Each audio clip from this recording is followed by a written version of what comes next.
तो नमस्कार दोस्तों, परम एजुकेशन की यूट्यूब चैनल पे आप सभी दोस्तों का स्वागत करते हैं। आज की क्लास जो होने वाली है बहुत ही बेहतरीन होने वाली है। खास करके बीपीएससी टीआरई 4 की तैयारी करने वाले सभी लोगों को यहाँ पे आज क्लास देखनी चाहिए, क्योंकि आप लोगों का जो एग्जाम है आप लोगों का अगस्त में करा दिया जाएगा। जून के लास्ट वीक में आपका नोटिफिकेशन आ जाएगा और अगस्त में आपका एग्जाम, सितंबर में आप लोगों की ज्वाइनिंग कराने की प्रक्रिया चल रही है, क्योंकि जो सितंबर में आपका आचार संहिता लगने वाला है उससे पहले आप लोगों का एग्जाम हो जाएगा। तो बीपीएससी टीआरई 4 की तैयारी करने वाले सभी छात्रों के लिए आज की क्लास बेहतरीन है, क्योंकि बीपीएससी टीआरई 3 में आपकी एक ही बुक से लगभग 27 प्रश्न बन गए थे। वो बुक कौन सी है और कौन कौन से प्रश्न आए थे उन सभी को यहाँ पे साक्ष्य के द्वारा रखा जाएगा, ताकि आप लोग देख सकें कि एनसीईआरटी की कौन सी बुक आप लोगों को पढ़नी है या फिर किस बुक के द्वारा आपको प्रिपरेशन करना, ताकि आपका एग्जाम जो है क्लियर हो सके। तो शुरू करते हैं आज के पहले टॉपिक से। लेकिन आगे बढ़ने से पहले बता दें कि जितने भी लोगों ने अभी तक चैनल को सब्सक्राइब नहीं किया तो सब्सक्राइब कर लीजिए, साथ ही बेल आइकन का बटन दबा लें, साथ में शेयर कर दीजिएगा और टेलीग्राम चैनल को ज्वाइन करके वहाँ से आप पीडीएफ प्राप्त कर सकते हैं क्लास के बाद। तो चैनल आज की सब्सक्राइब जरूर करिएगा, अगर क्लास बेहतर लगे तो शेयर जरूर करिएगा। तो यहाँ पे देखिए सबसे पहला आपका जो प्रश्न बना था 145वां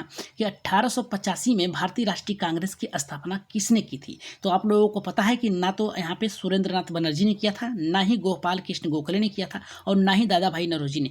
इस आधार पर हमारा तीसरा 1, 2, 3 कोई नहीं सही है, तो उपयुक्त यहाँ पे एक से अधिक सही नहीं होगा। इसका राइट आंसर जो बना था आपका उपयुक्त में से कोई नहीं है। 1885 में भारतीय राष्ट्रीय कांग्रेस की स्थापना किसके द्वारा की गई थी, तो आइए देखते हैं किस बुक में दिया गया था। तो ये बुक था आपका एनसीईआरटी की।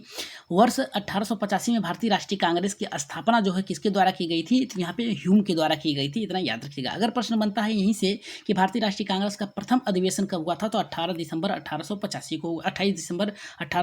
को हुआ था। अगर प्रश्न बनता है कि भारतीय राष्ट्रीय कांग्रेस का प्रथम अध्यक्ष कौन था, तो यहाँ पे चंद्र बनर्जी थे, यानी व्योमेश चंद्र चटर्जी थे। लेकिन आपका प्रश्न जो बना था ये पहला था कि 1885 में भारतीय राष्ट्रीय कांग्रेस की स्थापना ह्यूम के द्वारा की गई थी। अब नेक्स्ट प्रश्न पे अगर आगे बढ़े हम, तो यहाँ पे 86वां जो प्रश्न था, 86वां प्रश्न था आपका कि निम्नलिखित में से कौन से भारतवर्ष के प्रथम निर्विरोध एवं यहाँ पे सर्वसम्मति से निर्वाचित राष्ट्रपति चुने गए थे। तो इसका आंसर जो बना था आपका नीलम, यहाँ पे संजीव रेड्डी बने थे। आपके राधा कृष्ण नहीं थे, राजेंद्र प्रसाद नहीं थे, उपयुक्त में से एक से अधिक नहीं थे, उपयुक्त में से कोई नहीं। राइट आंसर आपका जो बना था नीलम संजीव रेड्डी, ये आपके भारत के सर्वप्रथम निर्विरोध एवं सर्वसम्मति से निर्वाचित राष्ट्रपति हुए थे। ये कौन सी बुक से आया था, इसको भी देख लेते हैं। ये भी उसी बुक से आया था। यहाँ पे देखिए कहा गया है कि निर्विरोध रूप से चुने गए भारत के प्रथम राष्ट्रपति कौन थे, तो नीलम संजीव रेड्डी थे। अगर प्रश्न बनता है कि भारतीय संविधान भारत के राष्ट्रपति को राज्यों के मुख्यमंत्री की नियुक्ति के अधिकार नहीं देता है, इतना याद रखिएगा। लेकिन यहाँ पे कहा है हमारा प्रश्न कि निर्विरोध रूप से चुने गए भारत के प्रथम राष्ट्रपति कौन थे, तो नीलम संजीव रेड्डी थे। आगे बढ़ते यहाँ पे तीसरे जो प्रश्न आपका बना था 94 का, आप लोग एक बार देख लीजिएगा प्रश्न में। यहाँ पे कहा निम्नलिखित में से किस में टंगस्टन का प्रयोग किया जाता है, तो आप लोगों को पता है कि विद्युत बल्ब में किया जाता है, विद्युत धातु निष्कर्षण में नहीं किया जाता है, कुचालक में नहीं किया जाता है। उपयुक्त में से एक से अधिक नहीं होगा, उपयुक्त में से कोई नहीं। राइट आंसर जो बना था आपका वो यहाँ पे विद्युत बल्ब बना था। तो आप लोगों को पता है कि टंगस्टन जो होता है एक इस प्रकार से होता है, बल्ब होता है, ठीक इस प्रकार से लगा रहता है, यही जलता है जब इसमें करंट जाता है, तो ये टंगस्टन होता है जो कि विद्युत बल्ब में लगा रहता है। अगर ये प्रश्न आपका बना था, ये बना था आपका उसी बुक से, विद्युत बल्ब में तंतु जो किस धातु की निर्मित होता है, तो ये जो आपका था टंगस्टन से बना होता है। लेकिन अगर प्रश्न बनता है कि स्टोरेज बैटरी को चार्ज करने हेतु किस धारा का आवश्यक होती है, तो याद रखिएगा दृष्ट धारा की। अगर प्रश्न बनता है कि डायनोमो बिजली उत्पन्न हेतु प्रयोग में लाया जाता है, यह ऊर्जा से किस प्रकार संबंधित होता है, तो यह तांत्रिक ऊर्जा से, याद रखिएगा यांत्रिक ऊर्जा को विद्युत ऊर्जा में परिवर्तित करता है। आगे बढ़ते हैं यहाँ पे नेक्स्ट प्रश्न जो आपका बना था, नेक्स्ट प्रश्न बना था ये आपका बिहार में वहाबियों का गतिविधियों का मुख्य केंद्र क्या था, तो ये जो प्रश्न आपका बना था पटना राज्य आपका सही होगा। यहाँ पे जगदीशपुर नहीं होगा, चंपारण नहीं होगा, आपका राइट आंसर बना था पटना के साथ बना था वहाबियों का। ये भी प्रश्न आपका आया था उसी बुक से, उस बुक में यहाँ पे देखिए दिया है, यहाँ पे दिया है कि वहाबियों आंदोलन जो है सैयद अहमद और यहाँ पे रायबरेली, और यहाँ पे कहा है कि कहाँ से बना था, राज्य जो था पटना था। ये मुख्यतः सांप्रदायिक मुस्लिम सुधारवादियों के आंदोलन के लिए किया गया था। तो ये वहाबियों का जो आंदोलन था इसका मुख्य केंद्र जो था पटना था। आगे बढ़ रहे हैं यहाँ पे नेक्स्ट प्रश्न पे। नेक्स्ट प्रश्न बना था आपका 120वां देखिए कह रहा है कि यहाँ पे वाहनों के साइडों में ट्रैफिक देखने के लिए किस प्रकार के दर्पण का उपयोग होता है, तो आप लोगों को पता है कि उत्तल दर्पण का प्रयोग होता है। ये प्रश्न आपका बना था। और यहाँ पे अवतल दर्पण नहीं होगा, समतल दर्पण नहीं होगा, उपयुक्त में से कोई एक से अधिक नहीं होगा, उपयुक्त में से कोई नहीं। इसका राइट आंसर उत्तल दर्पण होगा। ये भी उसी बुक से बना था। आइए देख लेते हैं। अगर क्लास बेहतर लग रही तो एक बार सब्सक्राइब जरूर करिएगा चैनल को। यहाँ पे बना है कि वाहनों में दृष्टि, यहाँ पे पृष्ठ दृष्टि दर्पण के रूप में, यानी रियर मिरर, यहाँ पे व्यू मिरर की बात कर रहा है। यहाँ पे दृश्यावलोकन यानी देखने के लिए उत्तर दर्पण का प्रयोग किया जाता है। किसका प्रयोग किया जाता है? उत्तर दर्पण का प्रयोग। अगर दृष्टि पटल की बात किया जाए किस प्रकार की यह चित्र बनाता है, तो वस्तु से छोटा या उल्टा बनाता है। आगे बढ़ रहे हैं यहाँ पे नेक्स्ट प्रश्न पे। नेक्स्ट प्रश्न हमारा बना था 63 का, बन रहा है यहाँ पे लंदन में सर कर्जन वायली का हत्या किसने की थी? तो ये आपको पता है कि मदन लाल यहाँ पे धिंगड़ा ने किया था। यहाँ पे वी.डी. सावरकर ने नहीं, उधम सिंह ने नहीं किया था। यहाँ पे जो प्रश्न बना था मदन लाल धिंगड़ा ने। उपयुक्त में से एक से अधिक होगा ही नहीं, उपयुक्त में से कोई नहीं, ये भी आपका ऑप्शन गलत है। राइट आंसर बना था मदन लाल धिंगड़ा। आइए देख लेते हैं ये कहाँ से आपका प्रश्न बना था। ये भी देखिए उसी प्रश्न से बना था, उसी किताब से बना था। यहाँ पे देखिए कह रहा है कि कौन सा क्रांतिकारी यहाँ पे कर्नल और यहाँ पे वायली हत्याकांड 1909 में संबंधित है। तो यहाँ पे मदन लाल धिंगड़ा 1909 जो क्रांति है हत्याकांड की, यहाँ पे वायली की, ये कर्नल के हत्या के विरुद्ध यहाँ पे कर्ण की हत्या की गई थी। किसके द्वारा की गई थी? मदन लाल धिंगड़ा के द्वारा की गई थी। अगर प्रश्न बनता है कि वर्ष 1913 में लाला हरदयालाल द्वारा गदर आंदोलन का प्रारंभ कहाँ किया गया था? तो यहाँ पे सैन फ्रांसिस्को में यानी USA में किया गया था। आगे अगर प्रश्न बनता है आपका, जहाँ से आपके प्रश्न बने थे, ये बना था आपका 74वां प्रश्न। बंगाल के विभाजन को किसके कार्यकाल में वहाँ पे वापस लिया गया था? तो लॉर्ड हार्डिंग के द्वारा लिया गया था, लॉर्ड मिंटो के द्वारा नहीं, लॉर्ड कर्जन के द्वारा नहीं। उपयुक्त में से एक से अधिक नहीं, उपयुक्त में से कोई नहीं। इसका प्रश्न जो उत्तर था लॉर्ड यहाँ पे हार्डिंग के द्वारा बना गया था। यहाँ पे इसका ये प्रश्न भी आपकी उसी बुक से आया था। यहाँ पे देखिए बना है लॉर्ड यहाँ पे कर्जन द्वारा वर्ष 1905 में किया गया बंगाल विभाजन वर्ष 1911 में लॉर्ड हार्डिंग के कार्यकाल में रद्द कर दिया गया था। यही आपका प्रश्न बना था। आगे बढ़ते हैं, यहाँ पे नेक्स्ट प्रश्न है। लास्ट में आप लोगों के लिए किताब रखी गई है, किस किताब से आया था, उस किताब का नाम क्या है, उसके प्रकाशन के किसने किया है, उस सभी को संबंधित वहाँ पे लास्ट में रखा गया। पहले सबसे पहले यहाँ पे जितने भी प्रश्न बने हैं उसको देख लेते हैं। यहाँ पे कहा महात्मा गांधी के राजनीतिक गुरु कौन थे? तो सभी लोगों को पता है कि उनके राजनीतिक गुरु जो थे गोपाल कृष्ण गोखले थे। दादा भाई नौरोजी नहीं थे, फिरोज शाह मेहता नहीं थे, एक से अधिक नहीं होगा, उपयुक्त में से कोई नहीं। इसका राइट आंसर बना था यहाँ पे गोपाल कृष्ण गोखले। इसकी अगर बात करें यहाँ पे कि ये किस बुक से आया था, तो उसी बुक से आया था। महात्मा गांधी के राजनीतिक गुरु कौन थे? तो ये गोपाल कृष्ण गोखले थे, इतना याद रखिएगा। यहाँ पर कह रहा भारत में स्वतंत्रता आंदोलन के दौरान महात्मा गांधी द्वारा अहमदाबाद में साबरमती के किनारे एक आश्रम बनाया गया था, जिसमें साबरमती आश्रम सत्याग्रह आश्रम के नाम से जाना जाता है, इतना याद रखिएगा। अगर प्रश्न बनता है कि साबरमती के किनारे एक आश्रम बनाया गया था जिससे साबरमती आश्रम कहा जाता था, और इसे किसने बनाया था? तो महात्मा गांधी के द्वारा अहमदाबाद में बनाया गया था। आगे बढ़ते हैं, यहाँ पे नेक्स्ट प्रश्न जो बना था आपका 52 का। नेक्स्ट प्रश्न ये 52 का बना था आपका TI 3 में। कह रहा कि निम्नलिखित में से कौन सा नवीनीकरण ऊर्जा का स्रोत है? तो आप लोगों को पता, उपयुक्त में से कोई नहीं। कोयला भी नहीं होगा, नाभिकीय ईंधन भी नहीं होगा, पेट्रोलियम भी नहीं होगा, उपयुक्त में से एक से अधिक नहीं होगा। इसका आंसर होगा आपका उपयुक्त में से कोई नहीं। आइए देखते हैं यहाँ पे क्या दिया है। यहाँ पे कह रहा नवीनीकरण की ऊर्जा की बात किया था आपका, तो सौर ऊर्जा होगा, पवन ऊर्जा होगा, जल ऊर्जा होगा, बायोगैस होगा, भूतापी होगा, कचरे से उत्पन्न होगी, ज्वारीय ऊर्जा होगी, जिसमें किसी भी अन्य कह सकते हैं कि नाभिकीकरण का उपयोग न किया गया हो। यहाँ पे राइट आंसर। अगर यहाँ पे अनवीकरण ऊर्जा की बात किया जाए तो कोयला हो गया, पेट्रोलियम होगा, प्राकृतिक गैस होगा, ऊर्जा हो गया, सेल यहाँ पे गैस होगा। लेकिन यहाँ पे बना था आपका नवीनीकरण ऊर्जा के स्रोत, तो इसमें से कोई भी नहीं था। आगे बढ़ रहे हैं यहाँ पे नेक्स्ट प्रश्न पे, जो कि 32वां है। ये प्रश्न बना था कि एक विद्युत फ्यूज किस प्रभाव का कार्य करता है? तो आप लोगों को पता है कि विद्युत जो फ्यूज होता है ये विद्युत धारा का तापीय प्रभाव करता है। आपका पहला गलत होगा, दूसरा गलत होगा, तीसरा आपका सही होगा, चौथा गलत होगा, पांचवा राइट आंसर विद्युत धारा का तापीय यहाँ पे प्रभाव होगा। अगर हम इसकी बात करें तो ये जो दिया था आपका कि फ्यूज में प्रयुक्त होने वाला तार का क्या विशेषता है, तो उच्च तापीय प्रद्युम्न शक्ति तथा निम्न गलनांक होंगे। यहाँ पे राइट आंसर हो जाएगा आपका पहले के साथ आएगा, सॉरी यहाँ पे इस ऑप्शन में दिया गया था इसका आंसर। आगे बढ़ रहे हैं यहाँ पे शांत घाटी, यहाँ पे साइलेंट वेल किस राज्य में है? तो आप लोगों को पता है केरल में है, मध्य प्रदेश में नहीं, छत्तीसगढ़ में नहीं है, उपयुक्त में से एक से अधिक नहीं है, उपयुक्त में से कोई नहीं। इसका राइट आंसर जो बना था आपका केरल के साथ बना था।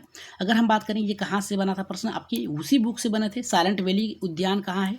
केरल में है, इतना याद रखिएगा। अगर पूछता है मधुमलाई पशु विहार किन दो राज्यों की सीमा से सटे हुए हैं तो या फिर स्थित है, तो कर्नाटक और केरल से, इतना याद रखिएगा। जंगली गधा की बात किया जाए तो कहाँ पाए जाते हैं? तो कच्छ के रण में पाए जाते हैं। शेर की मूछे वाली यहाँ पे मकाऊ मुख्यतः कहाँ पे पाई जाती है? ये भी आपका उसी में होगा, केरल में। लेकिन यहाँ पे पूछा है कि साइलेंट वैली किस राज्य उद्यान से है, तो केरल में है।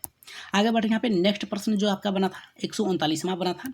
जितने भी प्रश्न आपके बने थे 27 प्रश्न उनको यहाँ पे शामिल किया गया है। आप लोग देखिएगा कि TRE 4 में भी यहीं से प्रश्न बन सकते हैं। तो कह रहा है यहाँ पे कि भारत देश की अधिकतम अंतर्राष्ट्रीय सीमा किससे सटी हुई है, तो बंगाल से सटी हुई है। आइए देखते हैं ये प्रश्न आपके कहाँ से बने थे, तो ये भी प्रश्न आपके उसी से बने थे। यहाँ पे कह रहा है कि बांग्लादेश, यहाँ पे याद रखिएगा, बांग्लादेश भारत के 7 सबसे लंबी अंतर्राष्ट्रीय सीमा स्थल साझा करता है। याद रखिएगा, यहीं से प्रश्न आपका बनता है। यहाँ पे अगर प्रश्न होता है 20 डिग्री उत्तरी समांतर रेखा किन दो यहाँ पे देशों के बीच होता है, तो लीबिया और सूडान के। इजराइल की सीमाएं किन किन देशों से यहाँ पे स्पर्श करती है, तो याद रखिएगा ये जो है कई यहाँ पे जो देश हैं उसे यहाँ पे स्पर्श करती है। बहुत से ऐसे देश हैं, अजरबैजान, कजाकिस्तान, ये सब आपके प्रश्न में नहीं आएंगे, लेकिन यहाँ पे प्रश्न बना था बांग्लादेश भारत के साथ सबसे लंबी अंतर्राष्ट्रीय सीमा साझा करता है। आगे बढ़ रहे हैं, यहाँ पे नेक्स्ट प्रश्न आपका बना था 43 का। यहाँ पे कह रहा है ग्रीनविच मध्य, यहाँ पे माध्य समय यानी GMT से भारत मानक समय IST कितना आगे है, तो ये आपका है 0.05/1/5 के घंटे आगे हैं। याद रखिएगा, ये प्रश्न आपका बना था। ये प्रश्न आपके कहाँ से बने थे, उसी बुक से बना था आपका भारतीय मानक समय रेखा 42 सही 1/2 अंश किस शहर से होकर गुजरती, इलाहाबाद में। लेकिन आपका जो प्रश्न बना था ये बना था आपका कि भारतीय मानक समय IST, यहाँ पे ग्रीनविच मध्य समय GMT कितने घंटे आगे का अंतर होता है, तो यहाँ पे देखिए, यहाँ पे दिया है -5 सही 1/2 घंटे का। ठीक है, यदि भारतीय मानक यामोत्तर मध्याह्न है तो 120 अंश पूर्वी देशांतर स्थानीय समय 2:30 अपराह्न होगा। आगे बढ़ रहे हैं, यहाँ पे नेक्स्ट प्रश्न जो आपका बना था ये बना था आपका 47 का। प्रथम गोल मेज सम्मेलन के समय भारत का यहाँ पे गवर्नर जनरल कौन था, तो लॉर्ड इरविन था। याद रखिएगा, ये प्रश्न आपका सही होगा, पहला गलत होगा, दूसरा, तीसरा, चौथा आपका राइट आंसर बनेगा तीसरा। यहाँ पे ये प्रश्न आपके किससे बने थे, किस बुक से, तो उसी बुक से बने थे। यहाँ पे देख लीजिए आप लोग। करा भारतीय राष्ट्रीय कांग्रेस गोलमेज सम्मेलन में शामिल हुए थे, यहाँ पे द्वितीय गोलमेज सम्मेलन। लेकिन यहाँ पे प्रश्न कौन सा था, थोड़ा सा देख लेते हैं। यहाँ पे लॉर्ड इरविन थे, तो यहाँ पे दिया गया है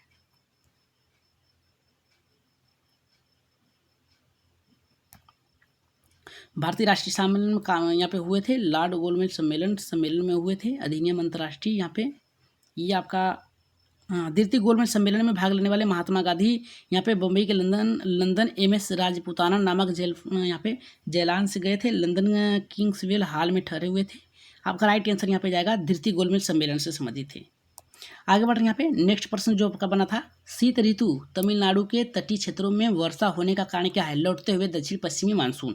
ये प्रश्न आपके बने थे किस बुक से, उसी बुक से बने थे। यहाँ पे देखिए, तमिलनाडु के उत्तरी पूर्वी मानसून सबसे अधिक वर्षा प्राप्त करने वाला राज्य है, कौन सा है, तमिलनाडु के। ये भी प्रश्न आपके उसी बुक से बने थे। अगर नेक्स्ट प्रश्न की बात करें तो दिल्ली के लाल किले में आज़ाद हिंद फौज प्रसिद्ध मुकदमा हुआ था, कब हुआ था, तो 1945 में हुआ था। 1946 नहीं होगा, 1944 नहीं होगा, उपयुक्त में से एक से अधिक नहीं होगा, इसमें से कोई नहीं। राइट आंसर आपका बनेगा 1945, यानी पहला आपका आंसर सही था। ये भी आपके प्रश्न बने थे 1945 वाला। यहाँ पे देखिए दिया है कि ब्रिटिश सरकार ने आज़ाद हिंद फौज में सैनिकों और अधिकारियों को गिरफ्तार कर नवंबर 1945 में दिल्ली के लाल किले में उन पर मुकदमा चलाया था। 3 अभियुक्तों को प्रेम सहगल, यहाँ पे गुरुबख्श सिंह ढल्लो और यहाँ पे शहनवाज खान को फांसी की सजा दी तथा यहाँ पे शहीद अली को 7 वर्ष की कारावास दंड निर्धारित किया गया था, परंतु बाद में जनता के भारी विरोध के कारण उन्हें दोष मुक्त कर दिया गया था।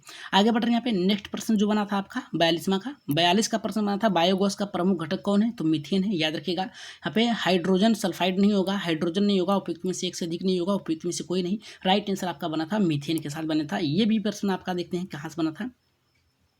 ये प्रश्न भी उसी से बना था, गोबर गैस, यानी यहाँ पे दिया है कि मुख्य घटक कौन सा है, तो मीथेन है। यहाँ पे CH4 होगा। ये यहाँ से आपके प्रश्न बने थे। आगे बढ़ रहे हैं, यहाँ पे नेक्स्ट प्रश्न जो आपका बना था 60वां का, कह रहा है कि पृथ्वी और सूर्य के बीच अधिकतम दूरी कितनी है, तो अपसौर में है। अधिकतम दूरी होती है किस में होती है, अपसौर में होती है। ये इसका मतलब क्या है और ये कहाँ से आया था, आइए इस बुक में देख लेते हैं। यहाँ पे देखिए कह रहा है कि पृथ्वी और सूर्य के निकटतम दूरी को क्या कहा जाता है, या फिर किसे कहते हैं, तो अपसौर कहते हैं। इसी स्थिति को 3 जनवरी को, ऐसी स्थिति जो होती है ये 3 जनवरी को होती है। और अपसौर की बात किया जाए, वो उपसौर था, और अपसौर की बात किया जाए, पृथ्वी और सूर्य से अधिकतम दूरी होती है जो कि अपसौर होती है, जो कि 4 जुलाई को होती है।